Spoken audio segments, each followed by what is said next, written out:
हाँ भाई, तो सभी को गुड इवनिंग। कैसे हैं आप लोग?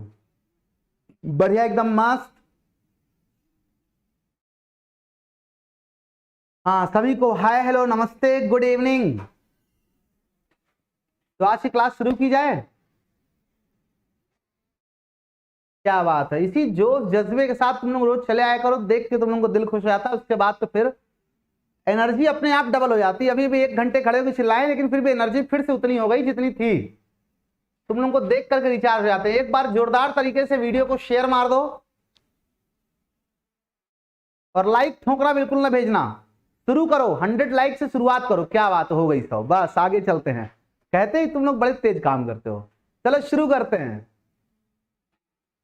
हाँ भाई, हाँ हाँ हाँ, चलो गुड इवनिंग, गुड इवनिंग सभी को, गुड इवनिंग सभी बच्चों को, गुड इवनिंग। हाँ भाई, बायो वाले को भी सुन लो भाई, बायो वालों की भी सुन लो, सबकी सुननी चाहिए क्या कह रहा है बच्चा। चलें आगे चलते हैं। हम लोग आज हम लोगों को डिस्कस करना है कूलाम का नियम। कूलाम का नियम आज हम लोगों को डिस्कस करना है। इंग्लिश में कहते हैं कूलम्स लॉ। क्या बोलते हैं? Coulomb's law. कूलाम का नियम पढ़ना है आज हम लोगों को, ठीक है। क्या बताया कूलाम भैया ने?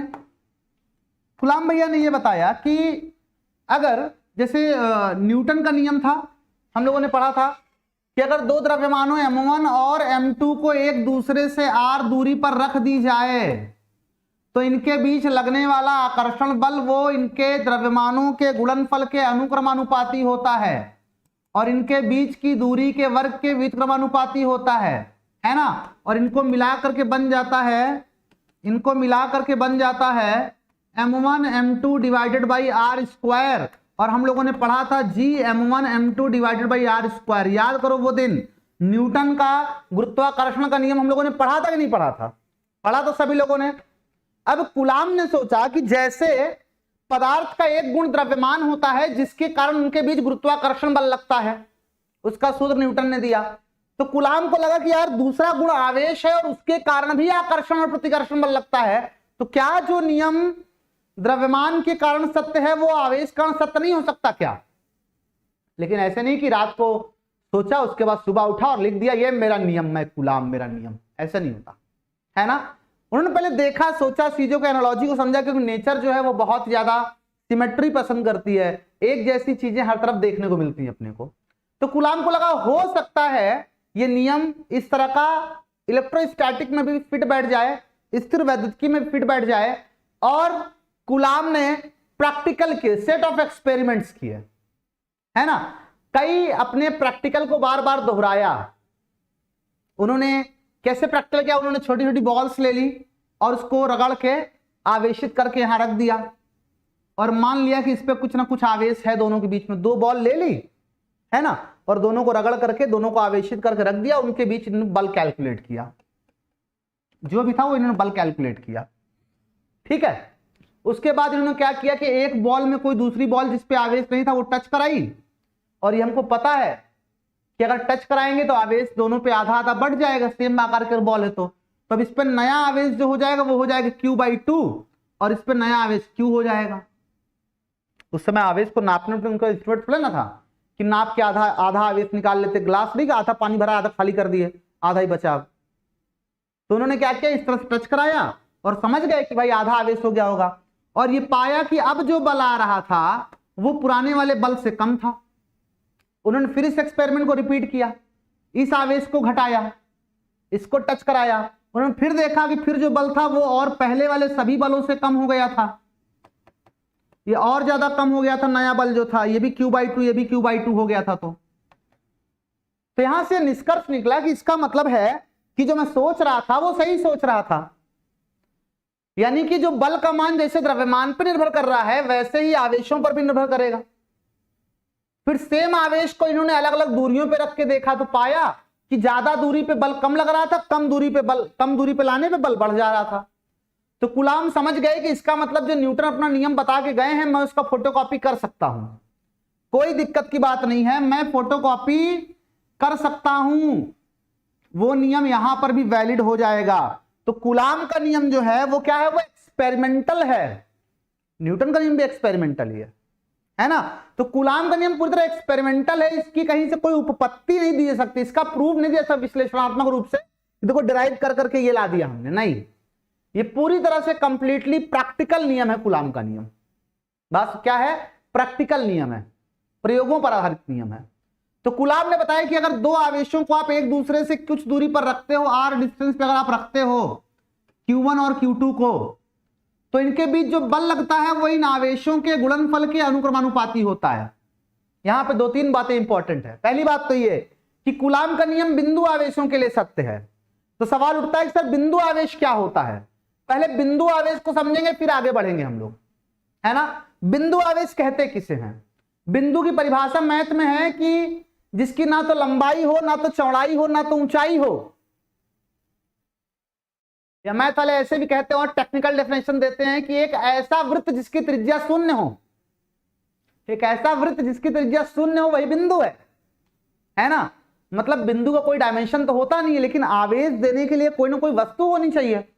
और जब किसी वस्तु को हम आवेश देंगे तो वस्तु कुछ ना कुछ आकार तो होगा, उसको हम बिंदु आवेश कैसे मान लें। तो कभी भी किसी भी वस्तु को बिंदु आवेश मानने के लिए एक बात समझना इंपॉर्टेंट है कि जो इनके बीच की दूरी होगी, अगर मैं आवेश के साइज की बात करूं तो इनका जो साइज होगा वो इनके बीच की दूरी की तुलना में, इनके बीच की डिस्टेंस की तुलना में अगर बहुत कम है तो हम कहेंगे बिंदु आवेश। ध्यान रखिए, साइज परिमाण नहीं, आवेश का मान मत समझना कि आवेश का मान छोटा होगा 2 कूलाम या -1 कूलाम होगा ना।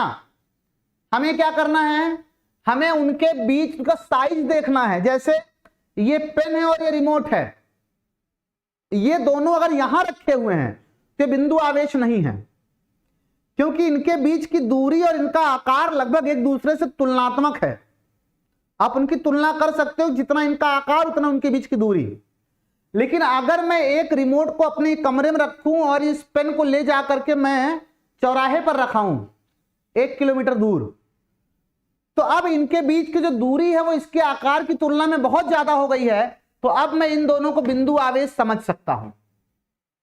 बात समझ में आई? प्लास्टिक की 2 बॉल्स हैं, उसको आपने बगल बगल रख दिया, बिंदु आवेश नहीं है।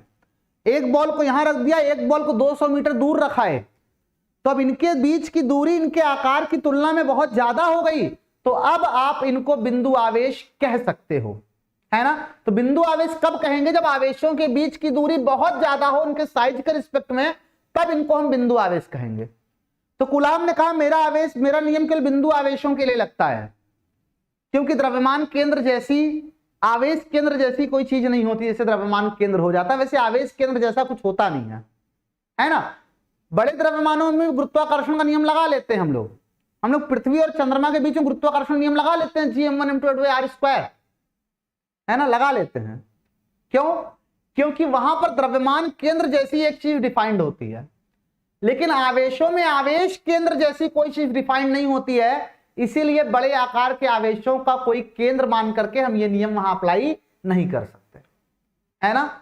तो कोई पूछे कि बिंदु आवेशों के लिए ही क्यों सत्य है, गुरुत्वाकर्षण नियम तो लग जाता है बड़े पिंडों पे, कूलाम का नियम क्यों नहीं लगता, उसको बता देना। द्रव्यमान केंद्र जैसी कोई चीज होती है, हम मानते हैं पृथ्वी पूरा द्रव्यमान उसके केंद्र पे है, लेकिन आवेश केंद्र जैसी कोई चीज नहीं होती। हम नहीं मान सकते किसी बड़ी सी बॉल का पूरा आवेश केंद्र पे है, नहीं मान सकते हम लोग, है ना, इसलिए ऐसा होता है। ठीक, तो कूलाम ने कहा कि 2 बिंदु आवेश अगर एक दूसरे से कुछ दूरी r पर रखे हैं तो उनके बीच लगने वाला वैद्युत आकर्षण अथवा प्रतिकर्षण बल वो इन आवेशों के परिमाणों के गुणनफल के, याद रखिएगा, चिन्ह नहीं लेना है। और ये गांठ आज से बांध लीजिए हमेशा के लिए कि कभी भी सदिश राशियों की जब हम बात करेंगे तो वहां पर आवेशों का केवल परिमाण लिखेंगे, आवेशों का चिन्ह नहीं लिखेंगे, प्लस माइनस नहीं लिखेंगे।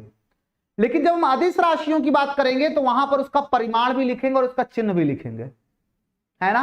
हम ऊर्जा कैलकुलेट करेंगे, विभव कैलकुलेट करेंगे तो परिमाण और चिन्ह दोनों लिखेंगे। हम बल कैलकुलेट करेंगे, तीव्रता कैलकुलेट करेंगे, बलागुण कैलकुलेट करेंगे, द्विध्रुव आघूर्ण कैलकुलेट करेंगे। इन सब चीजों में कभी भी हम आवेश का चिन्ह नहीं लिखेंगे, क्योंकि सदिश राशियों में जो प्लस और माइनस का चिन्ह होता है वो दिशा का बोध कराता है। तो ये कंफ्यूजन हो सकता है कि ये वाला प्लस जो हमने आवेश से लगाया है, ये वाला माइनस जो हमने आवेश से लगाया है, वो वहां पे हो सकता है दिशा का बोध कराने लगे, आप कंफ्यूज हो जाओ। कि F1 इधर F2 इधर, माइनस लग गया तो इधर हो जाएगा, है ना। तो इसलिए यहां पे हम लोग आवेश के केवल परिमाण लिखते, चिन्ह नहीं लिखते हैं। तो आप कहो sir F directly proportional to Q1 into Q2 दोनों के गुणनफल के अनुक्रमानुपाती होता है, और F directly proportional to 1/r², मतलब इनके बीच की दूरी के वर्ग के व्युत्क्रमानुपाती होता है। और अगर हम इसको मिलाएंगे तो यहां पर भी F proportional to Q1 Q2 divided by r² हो जाएगा, और यहां भी एक नियतांक आ जाएगा a, कुछ बुक्स में k लिखा होगा, घबराने की बात नहीं है, कुछ भी लिख दो, है तो नियतांक ही ना, है ना। a Q1 Q2 divide by, क्योंकि भाई अनुक्रमानुपाती का चिन्ह जहां बैठे वहां नियतांक आएगा, तो यहां भी नियतांक आएगा। अब प्रयोगों के आधार पर जब इस नियतांक का मान निकाला गया कि ये नियतांक होता क्या है, इसका मान कितना होता है, तो ये पाया गया कि इस नियतांक का मान वायु के लिए या निर्वात के लिए इस नियतांक का मान होता है, सॉल्व करने पे वो आया प्रयोग, ये प्रयोगी है पूरी तरह से 1/4 पाई एप्सिलॉन नॉट, है ना। और इसको हल करने पे इसका मान आता है 9 × 10⁹ तो हम F इज इक्वल टू कह सकते हैं 1/4 pi epsilon not Q1 Q2 divided by r²। कुछ लोगों के मन में चल रहा होगा सर एप्सिलॉन नॉट क्या है बताइए, 4 और पाई तो हम जानते हैं, एप्सिलॉन नॉट क्या है बताइए। तो हम कहेंगे एप्सिलॉन नॉट जो होता है, एप्सिलॉन नॉट जो होता है, इसको हम बोलते हैं निर्वात अथवा वायु की, इसकी निर्वात अथवा वायु की विद्युतशीलता, क्या बोलते हैं, निर्वात अथवा वायु की विद्युतशीलता। ये होता क्या है, इसका कॉन्सेप्ट क्या है, नाम तो जान गए किसको बोलते हैं निर्वात अथवा वायु की विद्युतशीलता। अच्छा इसका मात्रक क्या बनेगा, न्यूटन मीटर स्क्वायर पर कूलाम स्क्वायर, है ना। और एप्सिलॉन नॉट का मान होता है 8.85 इंटू 10⁻⁻12 कूलाम स्क्वायर पर न्यूटन मीटर स्क्वायर, है ना। सुनिए जरा सा बताता हूं मैं, ये विद्युतशीलता कौन सी होती है। विद्युतशीलता किसी भी माध्यम का वह गुण है जो उस माध्यम में आवेश के प्रभाव को फैलने से रोकती है। क्या, विद्युतशीलता किसी माध्यम का वह गुण है जो उस माध्यम में आवेश के प्रभाव को फैलने से रोकती है। आवेश का प्रभाव क्या होता है, आवेश का प्रभाव यह होता है कि वो किसी दूसरे और आवेश को आकर्षित या प्रतिकर्षित कर सकता है। अगर बीच में वायु या निर्वात है तो मान लो कि एक आवेश यहां रखा है, एक आवेश वहां रखा है, और ये उस आवेश को किसी सर्टेन बल से 10 न्यूटन से आकर्षित कर रहा है। लेकिन अगर इन दोनों के बीच में मैं कोई एक पदार्थ रख देता हूं, परावैद्युत पदार्थ, तो वो क्या करता है, अभी परावैद्युत की बात करेंगे थोड़ी देर में, तो वो क्या करता है, इनके बीच लगने बल को घटा देता है। मतलब विद्युतशीलता कर क्या रहा है, विद्युतशीलता आवेश के प्रभाव को रोक रहा है। इस वाले आवेश का प्रभाव वहां वाले आवेश पे कितना पड़ रहा है, ये इस बात पर डिपेंड कर रहा है कि इन दोनों के बीच में माध्यम क्या है। माध्यम की विद्युतशीलता जितनी ज्यादा होगी उस पर उतना कम बल लगेगा, माध्यम की विद्युतशीलता जितनी अधिक होगी उस पर उतना कम बल लगेगा, और जितनी कम होगी उतना अधिक बल लगेगा। शील मतलब क्या होता है, अगर हिंदी से बात करें, है ना, तो बोलते हैं कि भाई उस चीज को अवशोषित कर रहा है, एक तरह से उस चीज को ग्रहण कर ले रहा है, धारण कर ले रहा है, आगे नहीं बढ़ने दे रहा है ना। तो किसी आवेश के प्रभाव को बढ़ने नहीं दे रहा है माध्यम, इसीलिए बोलते हैं माध्यम विद्युतशील है, उसको सोख ले रहा है। समझ सकते हो आप लोग, मतलब एक जनरल भाषा में समझने के लिए, कंसेप्ट को लेने के लिए, ठीक है। ये मत किसी कह देना सर विद्युतशीलता वो गुण है जिसके कारण माध्यम आवेश के प्रभाव को सोख लेता है, मतलब तुम्हें समझने के लिए बात बता रहा हूं, है ना, कि आवेश के प्रभाव को बढ़ने से रोकता है, मतलब अपने अंदर अवशोषित कर लेता है। आप इस तरह समझ सकते हो, बात समझ में आ रही है, ठीक है। तो किसी माध्यम की विद्युतशीलता माध्यम के प्रभाव को बढ़ने से रोकती है, सॉरी आवेश के प्रभाव को बढ़ने से रोकती है। विद्युतशीलता क्या है, माध्यम का गुण है। किसका गुण है, माध्यम का गुण है। अगर हम कोई माध्यम ले लें, किसी माध्यम के लिए अगर हम बात करें, किसी माध्यम के लिए, तो किसी माध्यम के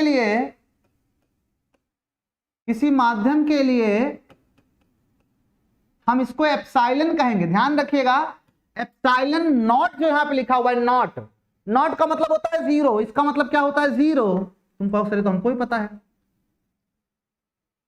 तो इसको आप एप्सिलॉन नॉट पढ़ो चाहे एप्सिलॉन जीरो पढ़ो, बात एक ही है। और जीरो का मतलब होता है जहां कुछ ना हो, यानी जहां निर्वात हो। इस तरह सिंबल क्यों बनाया गया है, ताकि आप नॉट के देख के समझ जाओ कि निर्वात की बात हो रही है। तो नॉट का मतलब होता है जीरो, जहां पे कुछ ना हो, मतलब जहां निर्वात हो। तो इसीलिए निर्वात की विद्युतशीलता को एप्सिलॉन नॉट से लिखते हैं, जबकि किसी माध्यम की विद्युतशीलता को एप्सिलॉन से लिखते हैं। तो अगर कोई माध्यम हो तो वहां पे बल F is equal to 1/4 pi epsilon Q1 Q2 divided by R square कर सकते हैं, है ना। वहां पे एप्सिलॉन नॉट था, यहां पे एप्सिलॉन हो गया, है ना। तो निर्वात में जो बल है वो आपका एप्सिलॉन नॉट था नीचे, और इसमें एप्सिलॉन हो गया। अगर मैं इन दोनों को डिवाइड कर देता हूं, अगर मैं निर्वात में जो बल लग रहा है, निर्वात में जो बल लग रहा है उसको मैं डिवाइड कर देता हूं माध्यम में बल से,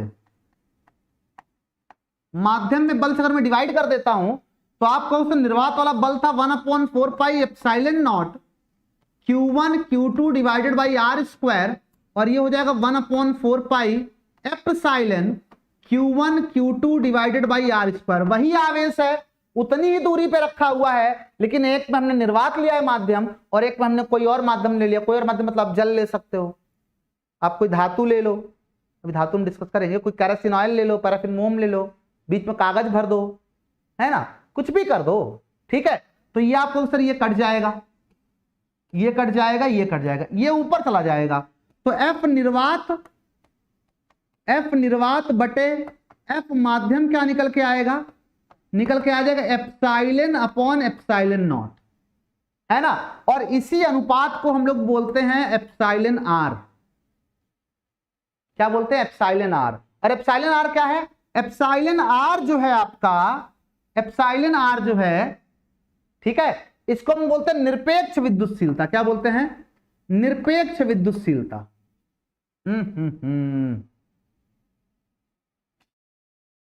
निरपेक्ष नहीं यार, उसको क्या बोलते हैं, एक वर्ड नहीं आ रहा है, आपेक्षिक, निरपेक्ष बोल रहा हूं, आपेक्षिक विद्युतशीलता। क्या बोलते हैं, आपेक्षिक, रिलेटिव वर्ड हिंदी में भूल गया, क्या बोलते हैं, आपेक्षिक विद्युतशीलता, विद्युतशीलता, आपेक्षिक विद्युतशीलता, ठीक है। एप्सिलॉन R को ही हम लोग के भी कहते हैं, इसको हम क्या बोलते हैं, इसी को हम लोग के भी बोलते हैं, इसको बोलते हैं परावैद्युतांक। क्या बोलते हैं, परावैद्युतांक। परावैद्युतांक के आपेक्षिक विद्युतशीलता को कोई डिफाइन करने की बात करे तो हम कहेंगे कि परावैद्युतांक के आपेक्षिक विद्युतशीलता क्या होती है, ये होती है किसी माध्यम की विद्युतशीलता और निर्वात की विद्युतशीलता का अनुपात। क्या होती है, किसी माध्यम की विद्युतशीलता और निर्वात की विद्युतशीलता का अनुपात होती है, ठीक। यानी कि एक शुद्ध संख्या है, क्या है, ये शुद्ध संख्या है, और शुद्ध संख्या है तो इसका कोई मात्रक भी नहीं होगा, मात्रक विहीन होगा, इसका कोई मात्रक नहीं होगा। ये सिर्फ इतना बताएगा, ये सिर्फ इतना बताएगा कि किसी भी माध्यम की विद्युतशीलता, किसी भी माध्यम की विद्युतशीलता निर्वात की विद्युतशीलता की तुलना में कितना गुना है। अगर किसी माध्यम की विद्युतशीलता निर्वात की तुलना में 2 गुना है तो K का मान 2 हो जाएगा। अगर किसी माध्यम की विद्युतशीलता निर्वात की तुलना में 10 गुना है तो K का मान 10 हो जाएगा। कुल मिला के K ये बताता है कि किसी भी माध्यम की विद्युतशीलता निर्वात की विद्युतशीलता की तुलना में कितना गुना है, 2 गुना, 4 गुना, 10 गुना, कितना गुना है, यही K या एप्सिलॉन R बताता है। R फॉर रिलेटिव, रिलेटिव मतलब हिंदी में आपेक्षिक, है ना। तो एप्सिलॉन R क्या है, रिलेटिव परमिबिलिटी, ठीक है, सॉरी परमिटिविटी इंग्लिश में बोलते हैं इसको, हिंदी में कहेंगे आपेक्षिक विद्युतशीलता। इसका ना तो मात्रक होगा ना तो विमा होगी, क्योंकि यह शुद्ध अनुपात है एप्सिलॉन और एप्सिलॉन नॉट का। किसी को कोई डाउट हो तो बताओ, बोलो भाई, किसी को किसी प्रकार का कोई डाउट हो तो बताओ इतने में।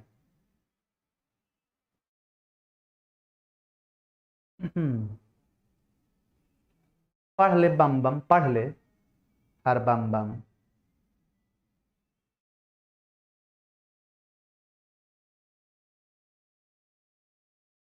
हाँ बेटा जाहिदा जी, ऐप डाउनलोड कर लीजिए, वहां पे सारी इंफॉर्मेशन आपको उस पर मिल जाएगी, ठीक है। आप ऐप डाउनलोड करके वहां पे चैट का ऑप्शन मिलेगा, वहां पे जो जानकारी चाहिए आप वहां पे सारी जानकारी ले सकते हैं, कोई प्रॉब्लम नहीं है। शाबाश। बेटा अमर सिंह जी, मैंने कहा ना ये पूरा ये जो कांस्टेंट है ये प्रैक्टिकल कांस्टेंट है। 4 पाई का कॉन्सेप्ट आपको गॉस के नियम में समझ में आएगा कि 4 पाई ही क्यों आया, है ना। 4 पाई क्योंकि पूरे 3D स्पेस में फैलता है और घन कोण पूरे 3D स्पेस का किसी भी पॉइंट पे होता है 4 पाई स्टेरेडियन। अभी आपको ये बात समझ में नहीं आएगी, जब गॉस की प्रमेय डिस्कस करेंगे तो आपको समझ में आएगी सारी चीजें, ठीक है। ठीक,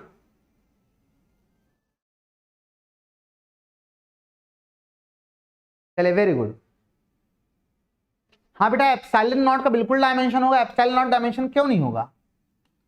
एप्सिलॉन नॉट का आप सूत्र देखिए, वो मात्रक देखिए, कूलाम स्क्वायर प्रति न्यूटन मीटर स्क्वायर। तो इसका आप रख करके एप्सिलॉन नॉट का मात्रक कैलकुलेट कर सकते हो, विमा कैलकुलेट कर सकते हो। ये इंपॉर्टेंट भी है, आपके एग्जाम में पूछता है एप्सिलॉन नॉट की विमा, एप्सिलॉन की विमा, है ना। तो जरूर इसको करके आना, ठीक है। घर पे अपने से कर लेना, इसका कितना आएगा, ठीक। तो यहां से और आगे बढ़ते और डिस्कस करते हैं हम लोग इसके ऊपर। तो यहां पर आपने देखा कि जो निर्वात में किसी माध्यम पर अगर हम बल की बात करें तो माध्यम में जो बल होता है, जो माध्यम में बल होता है, जो माध्यम में बल होता है, किसी भी माध्यम में जो बल लगता है वो निर्वात में बल से के उसका के टाइम्स हो जाता है। मतलब निर्वात में जो बल लग रहा है उससे के से भाग देंगे तो किसी माध्यम में आपको बल मिलेगा।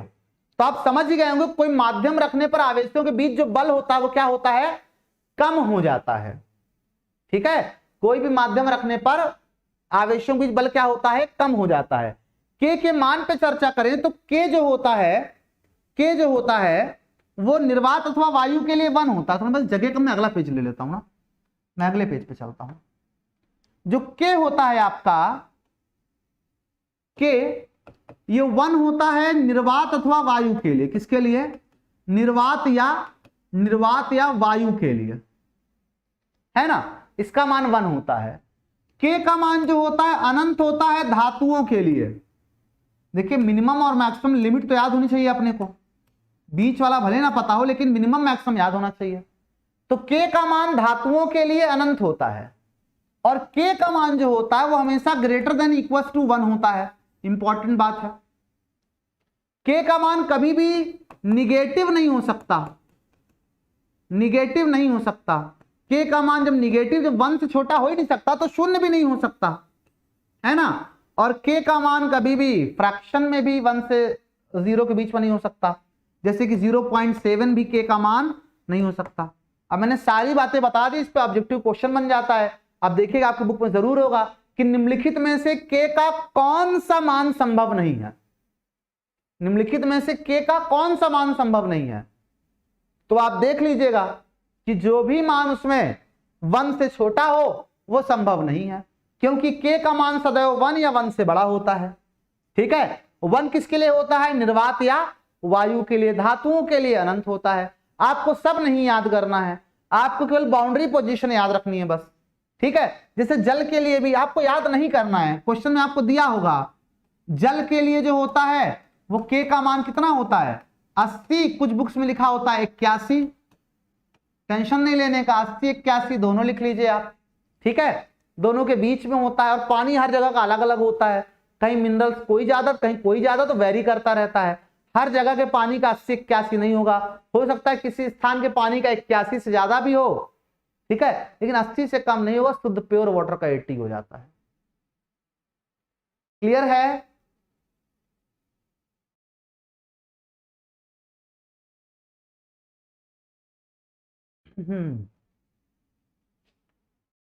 हाँ बेटा, किसी भी बोर्ड, आपके बिहार बोर्ड में है ना कूलाम का नियम, तो हो जाएगा तैयारी,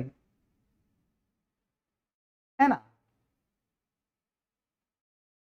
ऐप का नाम है बेटा टीओसी लर्निंग ऐप। कल मैं इस पे एक नीचे पट्टी लगवा दूंगा, रोज मेरे को एक बार यही बताना पड़ता है। टीओसी लर्निंग ऐप, ये ऐप का नाम है हमारे, ठीक है। आप यहां से हमारे नोट्स आपको मिल सकती है, आपको नोट्स नहीं चाहिए फिर भी आप ऐप पर एनसीईआरटी की पूरी बुक्स पड़ी हुई है फ्री, वो आपको मिल सकती है। आपको ऐप पर फाउंडेशन बैच जो हम लोगों ने पढ़ाया है, आपको उसकी वीडियोस फ्री ऑफ कॉस्ट मिल सकती हैं। ठीक है, वहां पे आप फ्री ऑफ कॉस्ट वीडियो देख सकते हो, जिसमें जिस बच्चे का बेसिक बहुत ज्यादा कमजोर है उसके लिए वो वीडियोस हम लोगों ने बना के रखी है, कि जिसका बेसिक बिल्कुल कमजोर है, जो 11th में पढ़ाई नहीं है, बहुत कम पढ़ाई किया है, तो वो 22-23 वीडियोस हैं हर सब्जेक्ट की, आप उसको देख लीजिए, 12th के लायक आप सफिशिएंटली प्रिपेयर हो जाओगे। ठीक है, तो अगर किसी को प्रॉब्लम है तो ठीक। हाँ बेटा, यही से मैं तो हमेशा कहता हूं बोर्ड से नोट बनाइए। ठीक है, मैं तो हमेशा कहता हूं नोट्स हर चैप्टर को खत्म करने के बाद उसकी नोट्स आपको ऐप पर मिल जाएंगी। जैसे ही चैप्टर खत्म होगा आपको नोट्स मिलेगा, आपको असाइनमेंट मिलेगा, आपको टेस्ट मिलेगा, 3 चीजें चैप्टर खत्म होने में आपको ऐप पर मिलेंगी। ठीक है, हाँ स्क्रीनशॉट बेटा लेते चलिए, स्क्रीनशॉट ले लीजिए, मैं साइड हो जा रहा हूं। ठीक है, कांस्टेंट क्यों लगता है, पूछ रहे हैं कि सर कांस्टेंट, हाँ काफी इंपॉर्टेंट क्वेश्चन है ये, कि सर हमेशा कांस्टेंट क्यों आता है, कोई भी चीज हम जब भी प्रोपोर्शनलिटी हटाते हैं तो कांस्टेंट क्यों आता है। अच्छा सवाल है।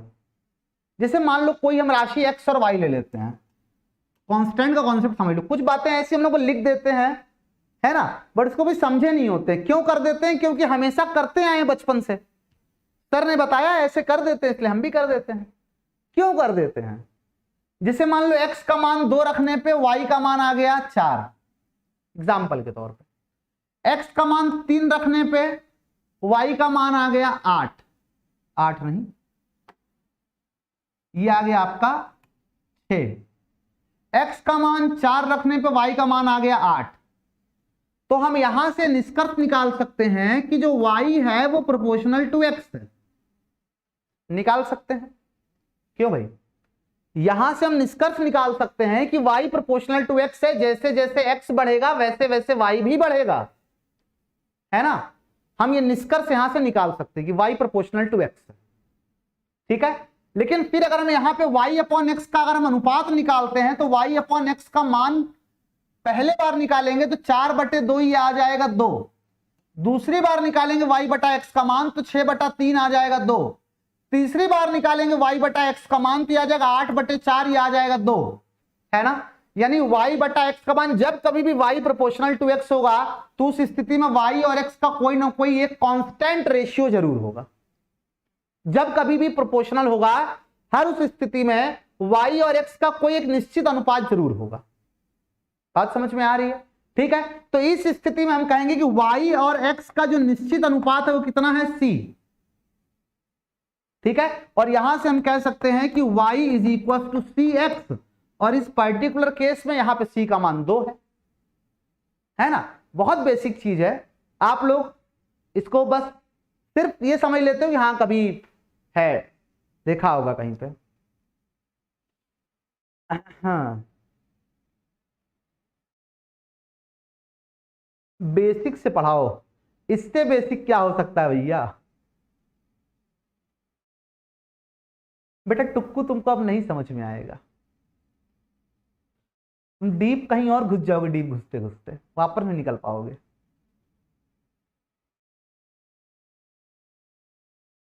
ठीक है, this is the only explanation, ठीक, कि कांस्टेंट क्यों आता है, this is the only explanation, not the one explanation कि हाँ एक तरह ये है, कोई और तरह भी कुछ एक्सप्लेनेशन इसका हो सकता है। ठीक, कांस्टेंट का सीधा सा मीनिंग है कि रेशियो ऑलवेज उसका नियत है, इसलिए वहां पे कांस्टेंट आ जाता है। ठीक है, तो इतनी बातें सबको, ये मैं क्या खचा पचा दिया। हटो भाई तुम सब, बोलो भाई इतनी बातें सबको क्लियर है, कोई और डाउट हो तो बताना। हाँ भाई ठीक, बहुत अच्छी बात है।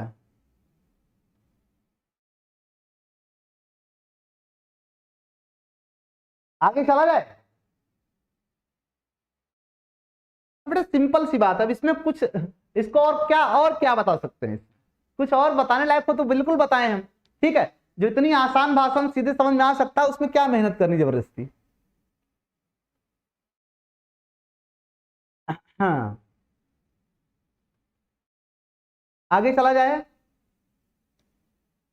ओके, हाँ भाई देखो लाइक वाइक ठोकते रहा करो, अपना टारगेट जो है ना वो 500 वाला वो पूरा होना चाहिए। तुम लोग याद रखा करो इस बात को। ठोको एक बार लाइक, फिर आगे चलें। अगला सवाल, चलो आगे चलते हैं। गुड। धातु का अनंत कैसे होता है, ये बात आपको डिस्कस करेंगे जब हम लोग परावैद्युत पदार्थ का ध्रुवण पढ़ेंगे सेकेंड चैप्टर में, तो वहां पर आपको थोड़ा सा एक आइडिया मिलेगा के बारे में, धातु और अधातु के बारे में, है ना। डिस्कस वहां पे करेंगे। ठीक, चलिए आगे बढ़ते हैं फिर हम लोग। ठीक है, आगे बढ़ते हैं हम लोग। तो ये हो गया कूलाम के नियम का पूरा बेसिक फंडा। अब हम लोग कूलाम के नियम पे सवाल लगाएंगे। क्वेश्चन नंबर 1 आपके सामने हाजिर है। बहुत प्यारा क्वेश्चन दे रहा हूं आपको मैं। +3 माइक्रोकूलाम तथा -6 माइक्रोकूलाम के दो बिंदु आवेश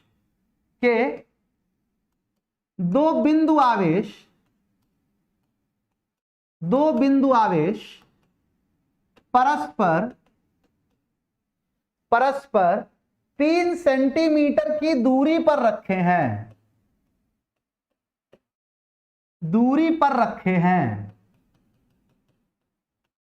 है ना। दो आवेश हैं, 3 सेंटीमीटर की दूरी पर रखे हैं। इनके बीच लगने वाले, आपको बताना जल्दी, अब तो क्वेश्चन हो ही गया कंप्लीट, समझ गए होगे। इनके बीच लगने वाले बल का, कौन सा बल पूरा लिख देते हैं। स्थिर वैद्युत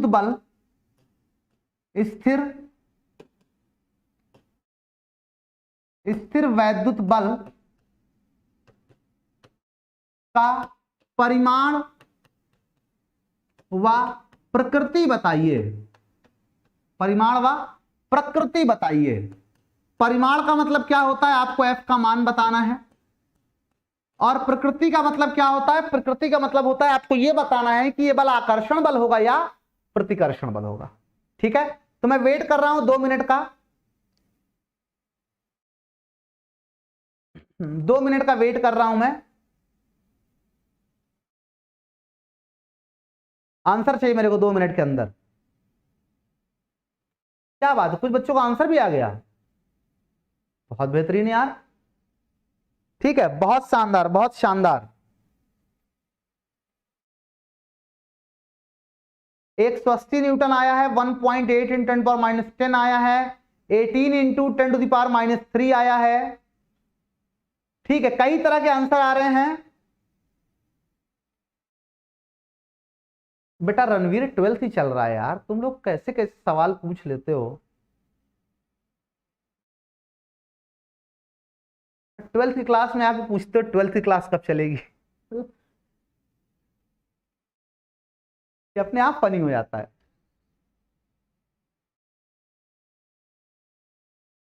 हाँ, आकर्षण बल, ओके।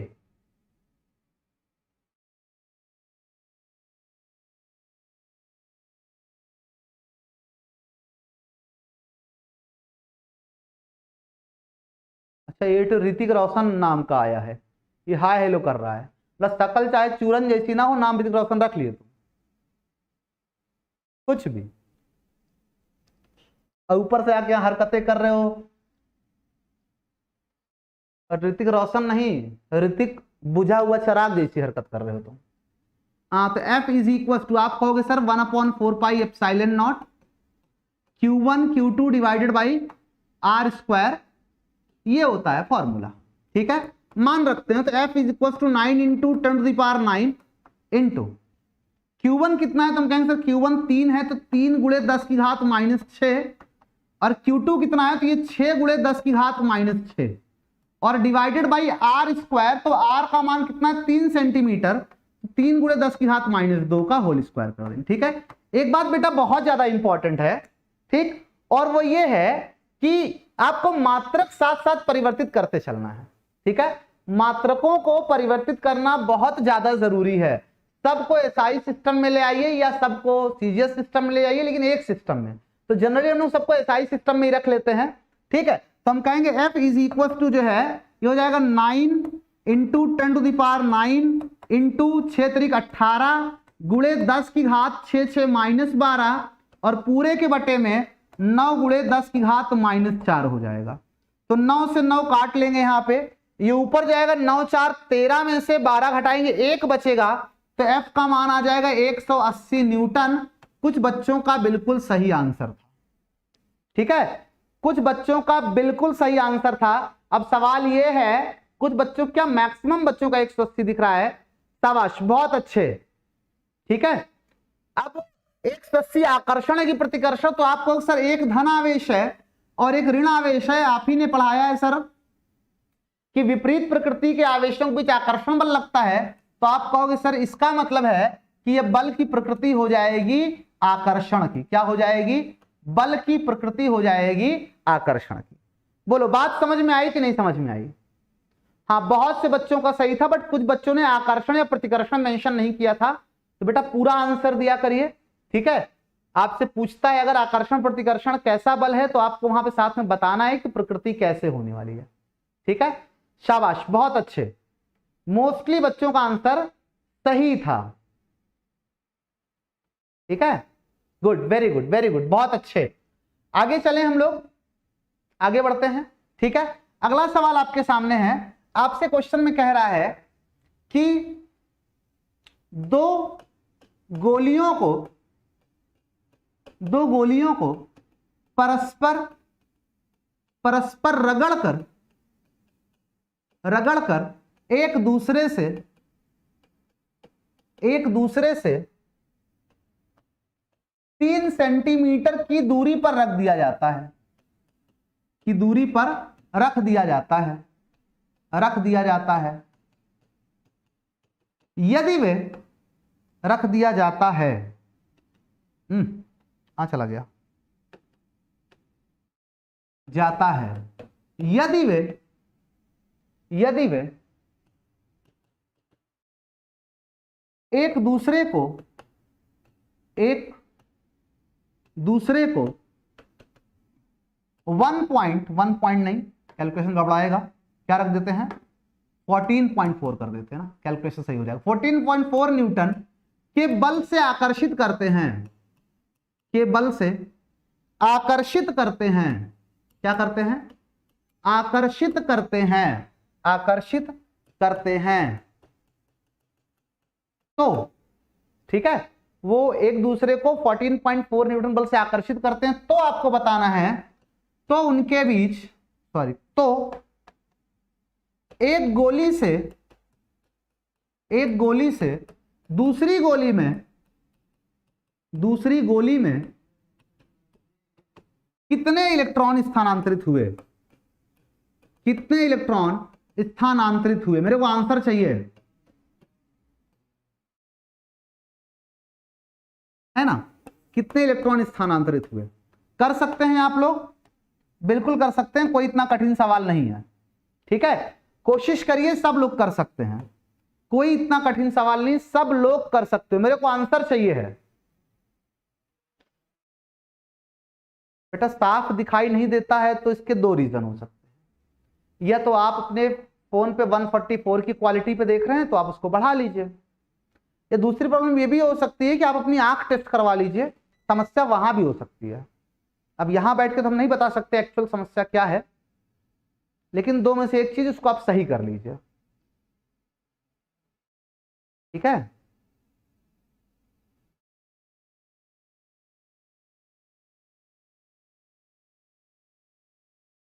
बारह गुणे 10 की घात 9 डीजे जी का आंसर आ रहा है। शाबाश, बहुत अच्छे भैया। डीजे जी नाम लिख लीजिए यार, हम भी नाम लें, अच्छा लगे, नाम लेके पुकारें आपको।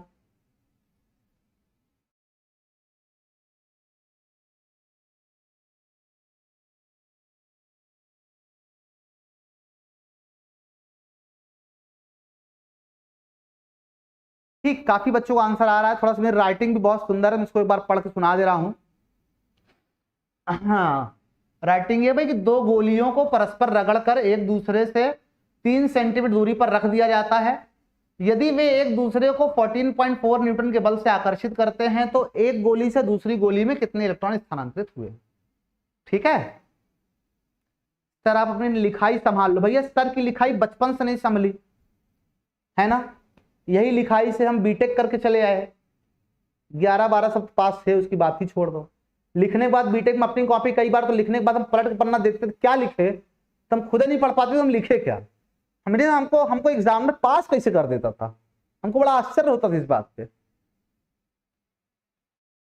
जब इतना दिन बीत गए तो अब क्या बदलेगा यार, अब तो उम्र खत्म हो रही है इन सब चीजों की। ठीक है, शाबाश, बहुत से बच्चों को आंसर आया है। 3 इंटू 10 टू द पावर, किसी का 13 है, किसी का 75 10 पावर 11 है, ठीक है, बट मेजोरिटी में आंसर है 75 इंटू 10 टू पावर 11 और 3 इंटू 10 पावर 13। दो आंसर जो है स्पैमिंग कर रहे हो यार, मुझे लगा कई लोगों का आ रहा है।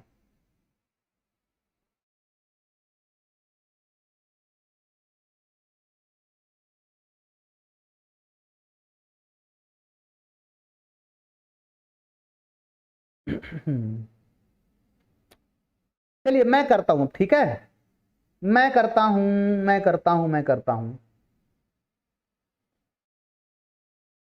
चलिए बहुत बच्चों को आंसर आ चुका, मैं करता हूं, ठीक है। तो F is equal to formula होता है 1/4 pi epsilon not Q1 Q2 divided by R square, है ना। आपको F का मान दिया है 114.4 न्यूटन, F का मान दिया है बराबर, इसका मान होता है 9 गुणे 10 की घात 9 गुणे, अगर एक जब दूसरे को आपस में रगड़ेंगे हम दोनों गोलियों को, तो होगा क्या कि रगड़ने से एक गोली से दूसरी गोली में इलेक्ट्रॉन ट्रांसफर हो जाएंगे, तो जिससे इलेक्ट्रॉन निकलेगा उस पे प्लस Ne आएगा, जिस पे जाएगा उस पे माइनस Ne आएगा, है ना। तो यानी कि Q1 का मान Ne हो गया और Q2 का मान भी Ne हो गया, दोनों Ne हो जाएंगे, और divided by R square, R का मान कितना है 3 सेंटीमीटर, तो 3 गुणे 10 की घात -2 हो जाएगा, और इसका स्क्वायर भी तो हो जाएगा, है ना। अब देखिए समझिए जरा सा, अगर मैं यहां से डेसिमल उड़ाता हूं तो यहां पे एक 0 बढ़ जाएगा, कर सकते हैं ऐसे, तो 9 से काटेंगे तो 10 बचेगा, और 9 से काटेंगे तो ये 16 आ जाएगा। ध्यान से देखते जाइए बस आप लोग, ठीक है, बस अभी देखते जाइए। 16 को मैं लिख सकता हूं 4 का स्क्वायर, कैलकुलेशन को आसान करना है, कैलकुलेशन आप बहुत तरीके से कर सकते हो, मान मचा दो गुणा भाग को, नहीं करना है, ऐसे समझना है।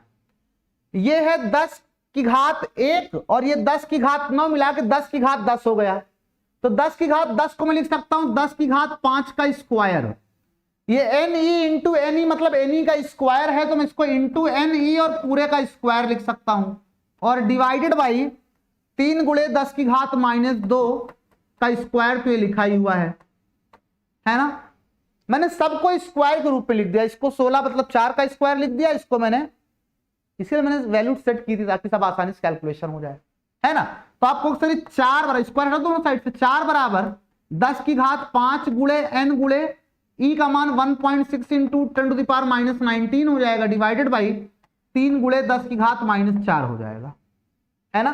थोड़ा सा सॉल्व करते हैं अपन लोग, इसको n का मान यहां से लिख सकते हैं, n का मान निकालना है अपने को, तो हो जाएगा 4 गुणे 3 गुणे 10 की घात -4 और पूरे के बटे में 10 की घात 5 गुणे 1.6 गुणे 10 की घात -19, ये ठीक है। थोड़ा कैलकुलेशन फोकस करते हैं, पॉइंट हटाएंगे यहां पे 0 बढ़ा देंगे, तो 8 दूनाई 16 और 8 पंजे 40, है ना।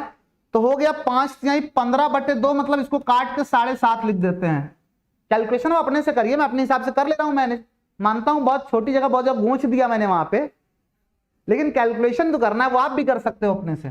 कैलकुलेशन में क्या है, तो 7.5 ये है, 10 की घात 5 और 10 की घात -19, 10 की घात -14 बचेगा, और 10 की घात -14 ऊपर जाएगा, 10 की घात +14 में 4, 10 की घात 10 हो जाएगा, तो आगा n इज इक्वल टू आएगा 7.5 इंटू 10 टू द पावर 10, इतने इलेक्ट्रॉन एक वस्तु से दूसरे वस्तु में स्थानांतरित होंगे, तो 7.5 into 10 to the power 10 is the correct answer, है ना। बेटा 75 गुणे 10 की घात फिर 9 करेंगे ना हम, अगर डेसिमल आप खिसकाना चाह रहे हो, अगर मेरा कैलकुलेशन सारा सही है, जो कि मुझे लग रहा है कि बिल्कुल सही है, हाँ मेरा कैलकुलेशन बिल्कुल सही लग रहा है मेरे को, ठीक है, तो इसका मतलब है कि 75 गुणे 10 की घात 9 होगा ना, दशमलव हटाएंगे तो घात 1 कम होगी, घात 1 बढ़ा दिया आपने गलती से लगता है, बोलो भाई, समझ में आ रहा है ना सबको? हाँ बेटा, हम गलत ही पढ़ाते हैं सब, लेकिन कमाल की बात देखो, हमारे गलत पढ़ाने में भी तुम यहां पढ़ रहे हो, सोचो, है ना? कुछ तो है क्वालिटी। क्लियर है? कहीं डेसिमल वगैरह कहीं से मेरे से चूक हुई हो तो उसको आप चेक कर लीजिएगा, उसको मेरे को मत, मेरे से, क्योंकि अक्सर मिस्टेक होती है, कहीं गलत हो तो मेरे को बताओ सर, वहां पे आपने थोड़ा सा मिस्टेक कर दी कैलकुलेशन में, वो अपने को बता दिया करो, ठीक है? सही है?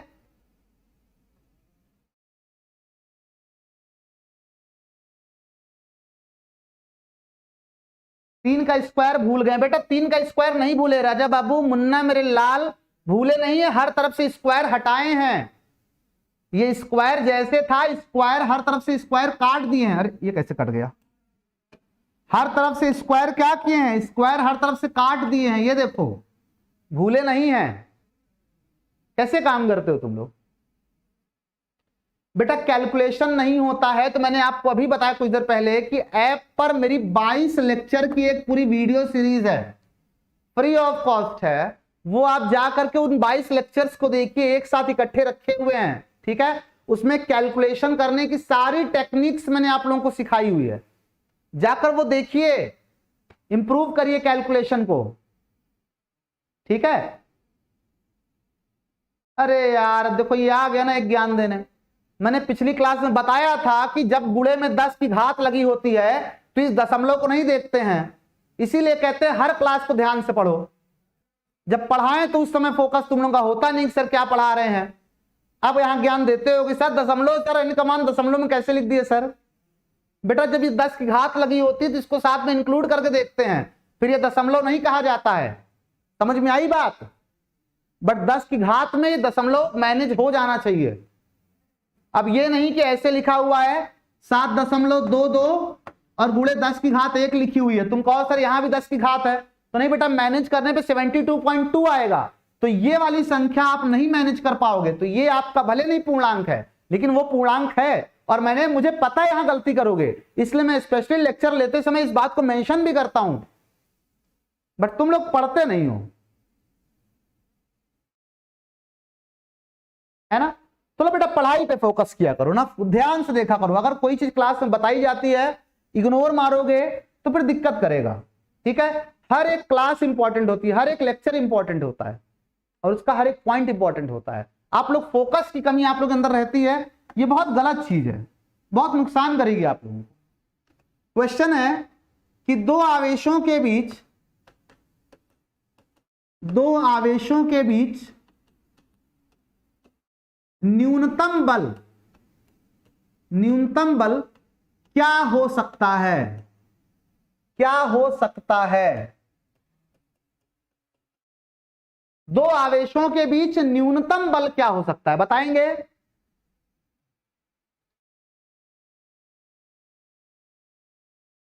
बताइए भाई, दो आवेशों के बीच न्यूनतम बल क्या हो सकता है?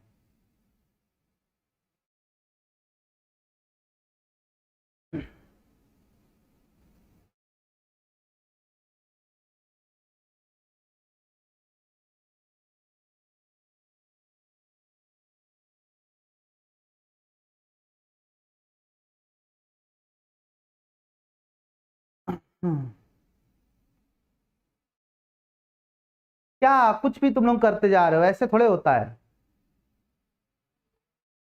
हाँ, एक बच्चे का आंसर आया है, कोई भी बोला, बहुत शॉर्ट टर्म लिख दिया उसने, लेकिन बहुत बेहतरीन।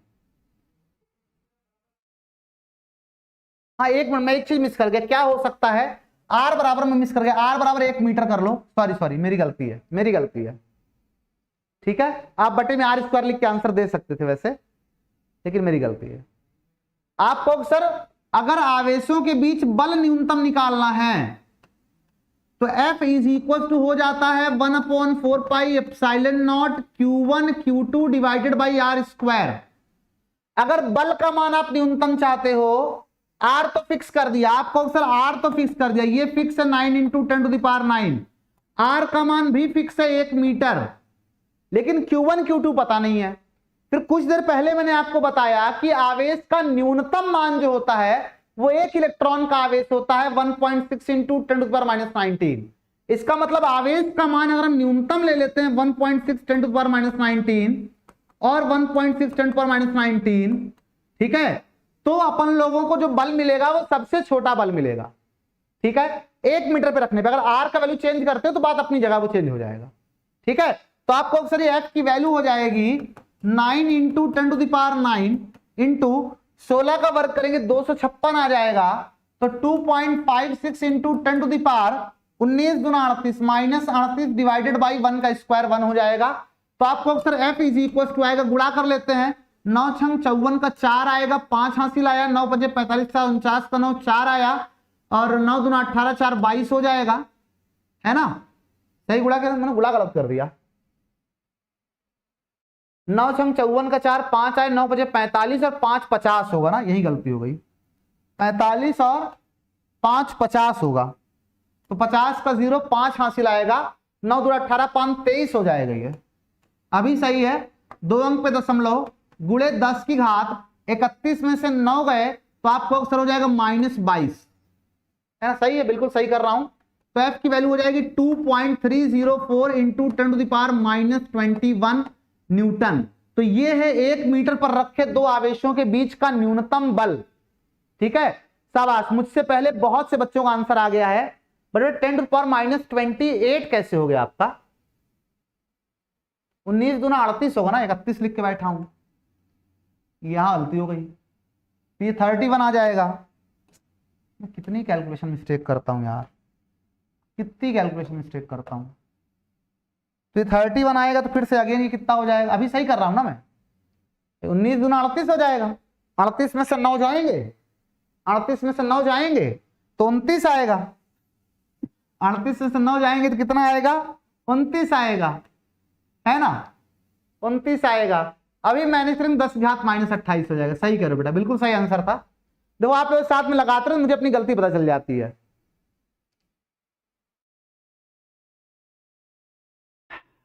सही है, शाबाश शाबाश शाबाश शाबाश शाबाश। ठीक है, आई थिंक सभी को डाउट क्लियर होगा। तो चलिए आज की क्लास यहां खत्म करते हैं। बायो वाले सर आ गए, हमारे इंतजार कर रहे हैं। तो आपसे कल फिर मिलते हैं इसी समय पर, इसी चैनल पर। पढ़ाई लिखाई करते रहिए, ठीक है।